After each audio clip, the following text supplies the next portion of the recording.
Atong niaging Enero 1, labi na sa alas 12,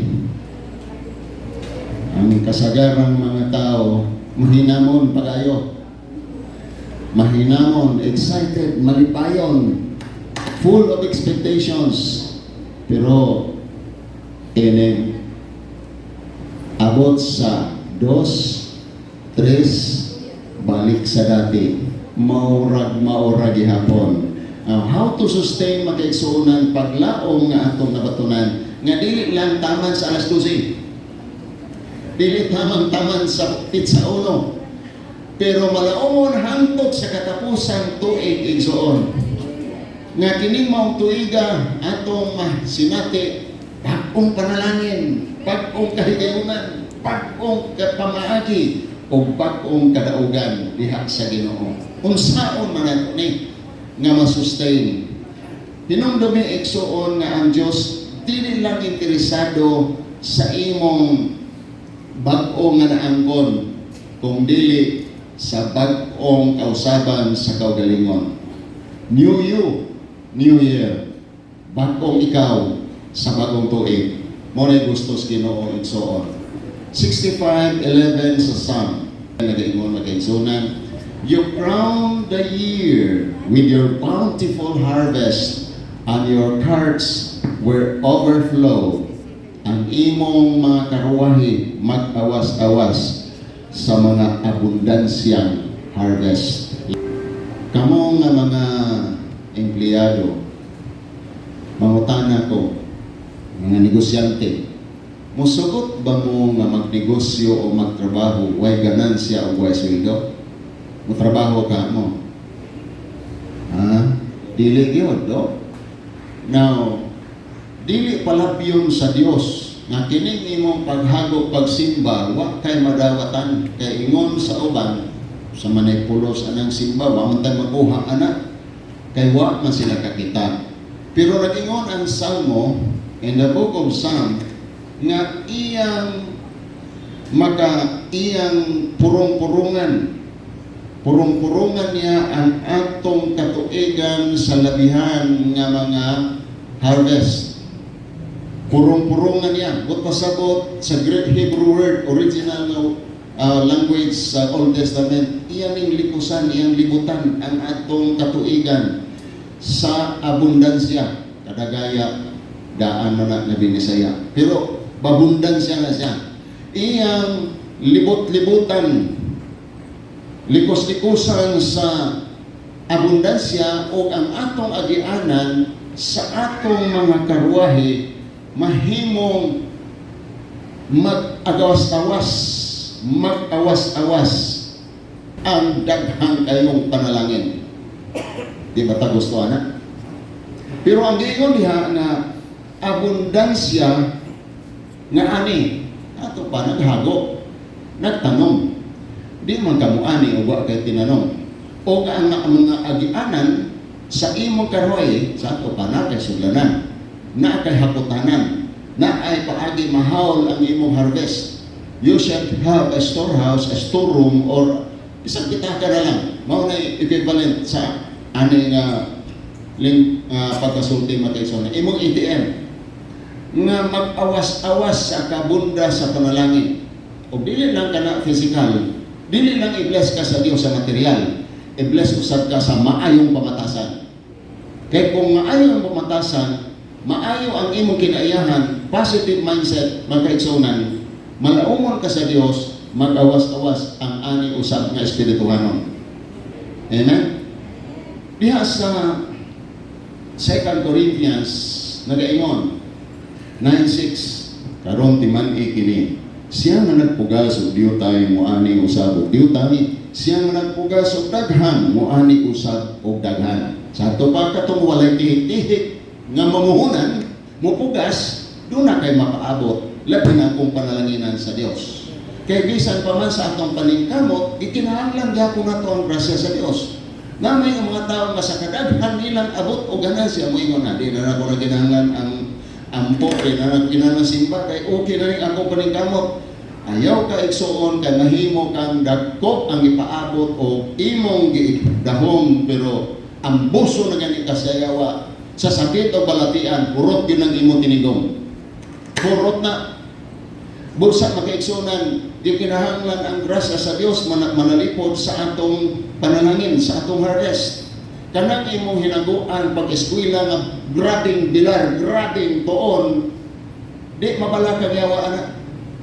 Naghulat lang siya sa panahon nga ani nagaunta ang buson ka sa yawa. Mahurot yun ang imong hinaguan, imong iskwelahan, imong gibilaran, ug ang imong gitinguha, mawala. Busa ni kinahanglan nato ang grasya sa Dios. The principle of law of sowing and reaping is a law of grace. Ang grasya sa Dios mao ni.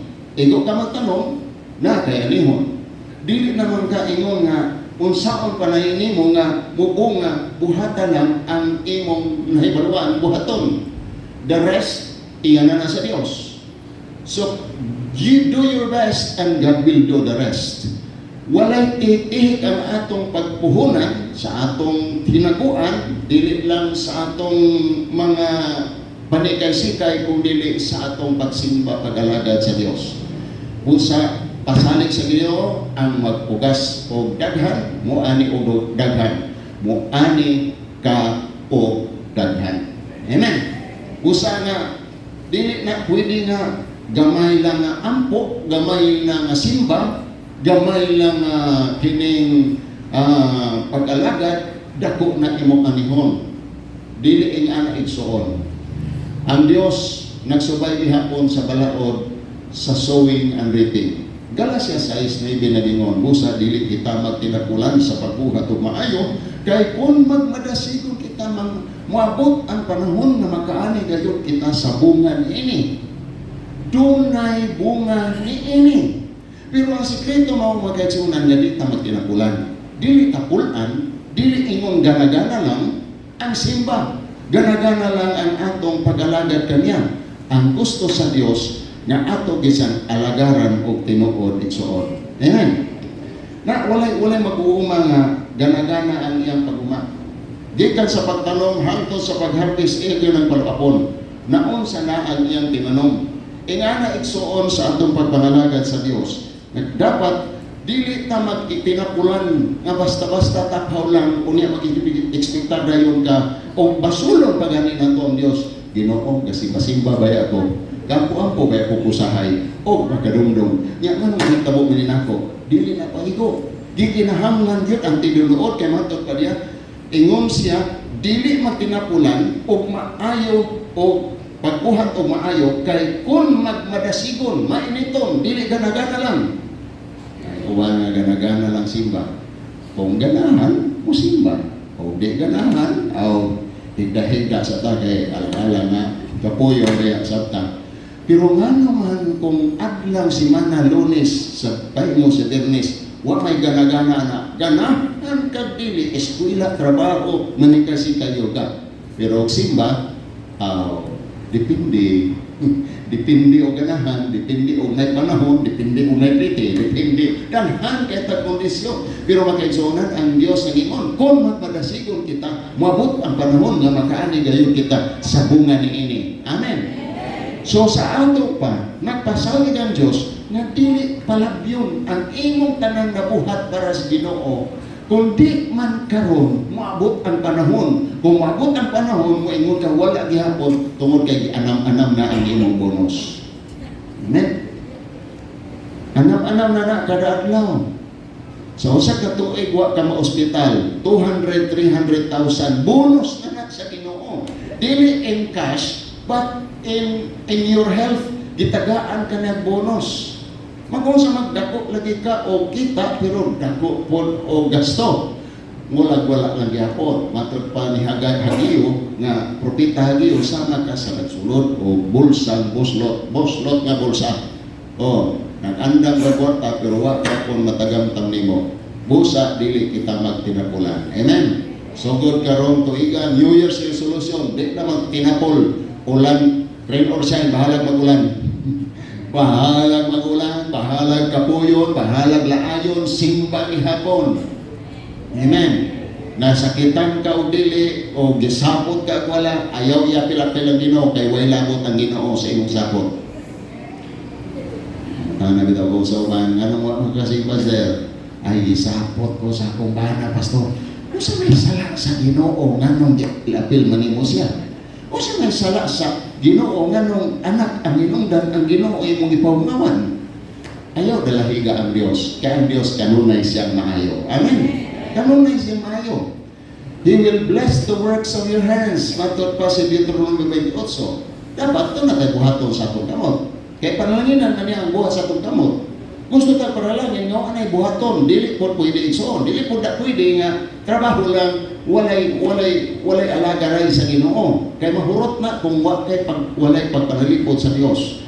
Kanang trabaho nga nay grasya, abundansya. Kanang trabaho nga way grasya, ay kulangon pirmi ang imong kitaon. Kulangon pa sa bayad sa utang, kulangon pa sa maintenance, kulangon pa sa imong mga balaronon, kulangon pirmi. Short, maka-English, yung short. Kaya nga naman, wa man ang grasya mag-uban. Pero gubanan ka sa grasya, ang kaigsunan, paiguon na niya. Paiguon na sa Ginoo. Kaya nga naman sa Salmo 127 naging unway kapos laanan ang imong pagbilar, ang imong paghagop, pagmatag sayo, ang imong pagbilar sa gabi, aron na doon na may pagkaon. Masayang lang na isuon. Kaya sa tinuod lang, kumuhay grasya sa Diyos, budlay, kinabuhi, hasol. Inahanglan na itong, ginahanglan na itong, dili lang ka galingong discarding paningkamot o inubanan makaigsunan sa pag-alagad. Na ay paningkamot, yan ay pag-alagad, ang grasya sa Diyos, magbahag sa iyong kinabuhi, mag-awas-awas ang iyong karwahe, matod pa sa Salmo 65:11. Amen? Mag-awas-awas, but pasabot nga walay sarang kabutangan, maulay insaan niya sa balagas pinsis. Sulay ako, di ba? Bubo ko abrihan kong tabuanan sa langit, o ibubo ko panalangin nga walay sarang kabutangan. Daghan ninyo nga mga panalangin, ninyo lang itipigan, huwag nyo ipawas. Ang inyong mga gubak na termos, gubak ninyo nga mga tsakay wak na gamitan ng butang, maayo pa, naara na sa inyong balay. Hangtod ron, nagtipon o ka na. Ngayon ka sa bako patang balhin, luag ka nitong balay. Sa nagkadugay, mura na maniguot. Tinuod, nagkahuot kay naamay daghan unta na imong ikaawas nga to sa uban, imo ra magitanggong sa inyong balay. Kaganan unta kag panalangin, kusog, kalikon, kadasik, pero naaraman sa imuhang, ikaw rin nagpahimulos niya na inahanglan, atong ipaawas na po sa uban. Amen. Usa makaigsuunan, ikinahanglan na to nga pahimutsan ang unsa nga naa, ipaawas na to sa uban. Amen. Ayun siya nga, kung gusto nimo nga mag-awas-awas, yung ipaawas na nimo na. Ayaw na napog ni ang imong gasa, abilidad, talento. Let others benefit. Kay kanang tanan nimong blessing, tanan nimong panalangin, dili lang na para sa imuha. Gusto sa Dios iambit po na nimo sa uban. Amen. Kay sa tinuod lang, sa tangtan na tulog ang Dios nagapanglihok nga aron ikaw magakaon, pero kay matod pa sa Salmo 127, kay ang Ginoo muhatag sa kinahanglanon sa iyang mga hinikugma samtang natulog ka pa. Amen. Muto ba tayo naman na nagkapanalangin ng Diyos samtang natulog ka pa? Natulog ka, naginawa ka. Di ba? Panalangin na siya. Nagkatulog ka, pero doon ay mananagat ito sa laod, itok na, aron na makakuha sa malasugi na iyong paliton pagkabuntang. Nagkatulog ka, pero na ay mga taong ikuhit, ditandog sa Diyos para nga mo, nagpupunahon na nag-ampo nga para mapanalanginan ka. Nagkatulog ra ka anak. Tungod ka hinigugma ka sa Dios, napay extra, naapay sobra nga panalangin. Panalagpagan na to ang buhay Dios. Amen. Ina-ana na tong Dios, mahilig sa pasobra, mahilig sa previous, o ang iyang grasya mag-igsunan para nga mahimong ma-enjoy nimo ang katuyuan ning kinabuhi. Dili nang kining kinabuhi, kundi ang katuyuan sa Dios ning kinabuhi. Busa ayaw pagsalig sa imong paghago, mayon ka imong saligan lang imong paghagog trabaho nga walay relasyon sa Dios. Kay sa diha nga iuban nimo ang Dios, mamuhat ang Dios nga wala nimo makita sa pamaagi nga hatagan ka sa imong gikinahanglan. hatagan ka sa Dios samtang natulog wa kay gibuhat. We work behind the scenes. Sa wa nimo makita nga kahintang na aday pamaagi nga giandam sa Dios 30 years ago, 20 years ago, 10 years ago, 5 days a week, 5 days before, na ana di ay buhaton ang Dios loyo sa imong nahibalaan. Ang ato man kanang makita gyud sa aktual. Makita gyud sa aktual mo na ato pasalamatan, pero na ay wa na to makita nga giandam nga tao. He set up an arrangement of situation nga makaingon ka nga ay mao ni. Oh, dunay taong giandam para mo tabang nimo. Na mga tao giandam para mo-promote ka. Kaya kanang imong superior karon wa gyud manumbaling sa imong accomplishment o imong promotion. But someday dunay giandam nga Dios nga mahimong mabutang ka, maplastar ka. Kanang trabaho nga imong na trabahuan, wala na matukod kag hapon. Natukod layo, dugay na. Dunay tao nga naghuna-huna anang negosyo nga nakatrabaho ka. Dunay tao nga nakwartahan para nga makakomisyon ka. Dunay mga tao nga iyang giandam para nga mahimong mapanalanginan ka. Amen ba? Usa nga dili ta diretso dayon magmahay sa Ginoo nga Lord sa naman wa ni klaro sige magsimba ay bulat lang. Ngano man gadali nga ang Dios namuhat naman. Di lang nimo siya makita, but is working behind the scenes. Amen. Nagapanglihok sa likod sa imong makita. Isali kang tanan sa Dios, ang tanan nimong mga paghago ang nga iyang panalanginan. Kanang imong paghago itugyan. Ina ang Ginoo Lord mula kaugaron.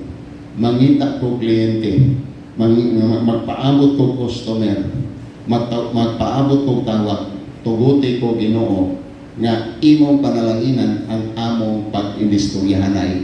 Amen. Usahay bitaw nganong dili ta mapanalanginanan kay kining atong sinultian bitaw suplado kay sa tanan. Na ako'y nakita nga electrical supply dili sa Cagayan ba?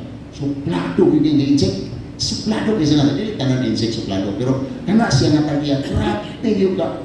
Grabe yung pilosopo. Wagi ganahan pati ang tindiro. Di mo makita nga madugay sa iyang sinultihan. Usay na ay panalangin, pero sa atong batasan dili pataandam nga naman di man ta makakita nga panalangin naman ito. Di ta maayo mo tagad sa uban. Wala na hinungdan niya. Nauntay mangulitaw nimo pero ngilan magagbatasan. Na dili ikaw maminyo bisan pag unsa nimo kagwapa o kagwapo. Nga naman di pumagig ka. O mautana ang mangisita, mamalaki ka, unsa may ikabuhi nimo sa akong anak doon. Eh sa atin nila may puyo. Nila may puyo, call. Nya, unsa may yung bakaon? Ang kanan naasulod sa inyong refrigerator, call mo ba na yung kanon? Ako mo ba? Nya, kanos mo mo balhin? Ako, kung makapalit na maglaing balay, call, di na di magpuyo. Anili niyo ka, ando, o white, larong ginikanan mo yung okay, kayo na mong plano. Kinahanglan masaktan nimo nga gikinahanglan maayong pamatasan. Tagday mo customer nganong gamingaw, nganong gagawad ang kagpakyaw, nganong di nila pagbatasan. Alas 3 pag-ainis naman. Uy, gaandam naman ang ulit ang sabari. Di ganahan mo yung ano, magigito. Wa tayo maayong work ethics. Mandala o mga materialis opisina, mga materialis sa konstruksyon, o agi magdugay ni mo diya. Kay limbungan mga, dili ka pauswado ng taong limbungan. May nga, nga mo ako'y halin sa akong isda, ala, tikasan, magagtimbangan. May mga pagkaglapas, unya, kaputi naman kalimutan mo rin day katarata. Dili nga balik-balikan. Isnampang yung customer ha. Nga naman, di tama ay patasan. Munang kinahanglan nga, God will bless us financially, materially, o maayong batasan. Maayong pamatasan. Kaya di naman magsubay ang panalangin. Mo man ang gagianan kung maayong ang tinaga nato sa uban. Amen!